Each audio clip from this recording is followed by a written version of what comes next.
नमस्कार दोस्तों, स्वागत है आप सभी का संतोष विजय चैनल में।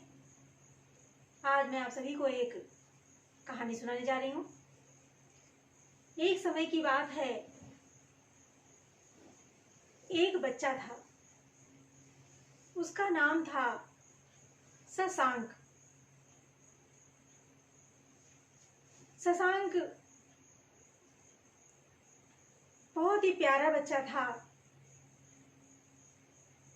उसका लालन पालन बड़े ही सुंदर ढंग से हो रहा था। बड़े ही राजघराने में पैदा हुआ पला हुआ बच्चा था।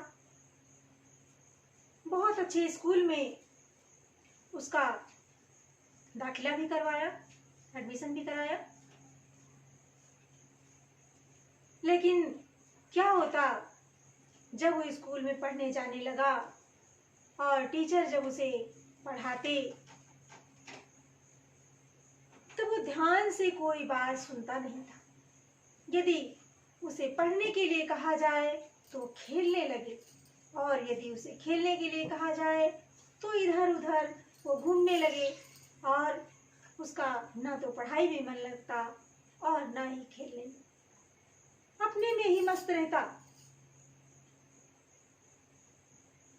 कभी घर में यदि किसी चीज के लिए भी कहा जाए तो किसी की बात नहीं सुनता था। इससे घर में भी उसके माता पिता सभी बड़े परेशान रहते थे कि क्या करें, इसे कैसे समझाएं। एक बार वो धीरे धीरे बड़ा हो गया। जब बड़ा हुआ तो माता पिता ने उसकी शादी कर दी। उसकी शादी भी हो गई और उसके 2 बच्चे भी हो गए।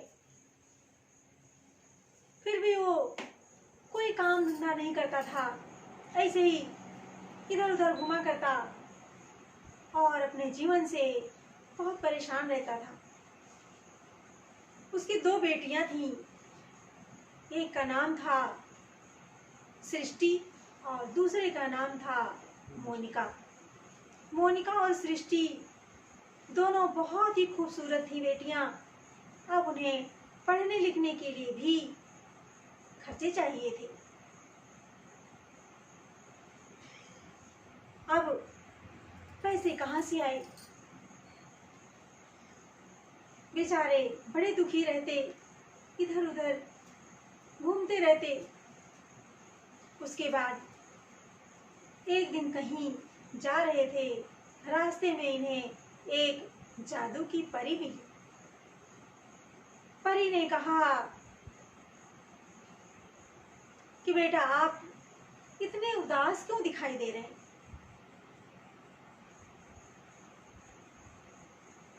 मोहक ने कहा,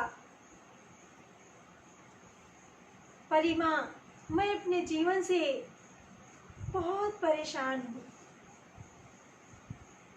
मैं क्या करूँ? मेरी 2 बेटियां हैं, मेरी कहीं नौकरी नहीं मिल रही। मैं अपनी लड़कियों को कैसे पढ़ाऊं और कैसे उनकी शादी करूं? परी ने कहा, मैं तुम्हें एक जादू की छड़ी दे रही हूँ और उससे तुम जो चाहोगे वो तुम बन जाओगे। अब मोहक ने जादू की छड़ी से बहुत सारा धन अर्जन कर लिया। जो जो मांगते उन्हें मिलता चला जाता। खुशियां, धन, घर, मकान, बंगले, गाड़ी, छड़ी के द्वारा उन्हें सारा ही कुछ, सब कुछ प्राप्त हो गया। बहुत खुश हुए कि अब तो मुझे बहुत सारा धन मिल गया। लेकिन उन्हें मन की शांति नहीं मिली। लड़कियां बड़ी हो गईं, शादी विवाह भी कर दिया और धीरे धीरे अब जब वृद्ध हो गए, एक जगह पर बैठे रहे, उनके छोटे छोटे नाती पोते भी हो गए। अब जब छोटे छोटे नाती पोतों को जब देखते तो उन्हें समझ में आ रहा था कि मैंने अपना पूरा जीवन कैसे बर्बाद कर लिया। एक दिन वो बहुत उदास थे और जाकर के घर से बाहर काफी दूर पर जाकर एक बगीचे में जाकर बैठे थे और बहुत उदास थे, बहुत दुखी थे। फिर जादू परी आई और पूछा, बेटा अब क्या हुआ? अब तो आपके पास धन दौलत, घर मकान, बंगले सब कुछ है, बेटे पोते नाती सब कुछ आपके पास है, अब आप क्यों दुखी हैं? तब कहा, परी माँ आपने मुझे सब कुछ तो दिया, मुझे इस बात का दुख है कि मैं अपना जीवन खुश होकर के जी नहीं पाया। जब खेलने का समय था तब मैंने खेला नहीं, जब पढ़ने का समय था तब मैंने पढ़ा नहीं, जब नौकरी करने का समय था तब मैंने नौकरी नहीं की, मैं किसी की बात सुनता नहीं था। तो मुझे अपने जीवन से बहुत घृणा हो रही है कि मैंने कैसे अपने जीवन को बर्बाद कर लिया। परी माँ ने कहा, तो बेटा अब आपको क्या चाहिए? मोहक ने कहा, परी माँ यदि आप मेरे ऊपर खुश हैं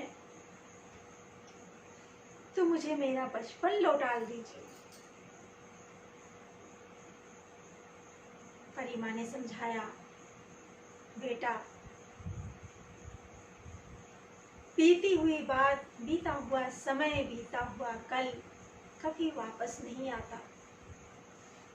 मेरे प्यारे दोस्तों, ठीक इसी तरह से हमारा और आपका जीवन है, हम सभी का जीवन है। जब हम बचपन में होते हैं तो हम ये सोचते हैं कि जब बड़े होंगे तब इस काम को कर लेंगे। धीरे धीरे समय बीतता जाता है और हम बड़े हो जाते हैं। जब बड़े होते हैं तब सोचते हैं कि जब और आगे बढ़ेंगे, जवानी में आएंगे तब ये काम करेंगे। धीरे धीरे युवावस्था भी आ जाती है और हम अपने काम में पीछे रह जाते हैं। उसके बाद धीरे धीरे वृद्धावस्था भी आ जाती है और हम अपने सारे कार्यों से अधूरे रह जाते हैं।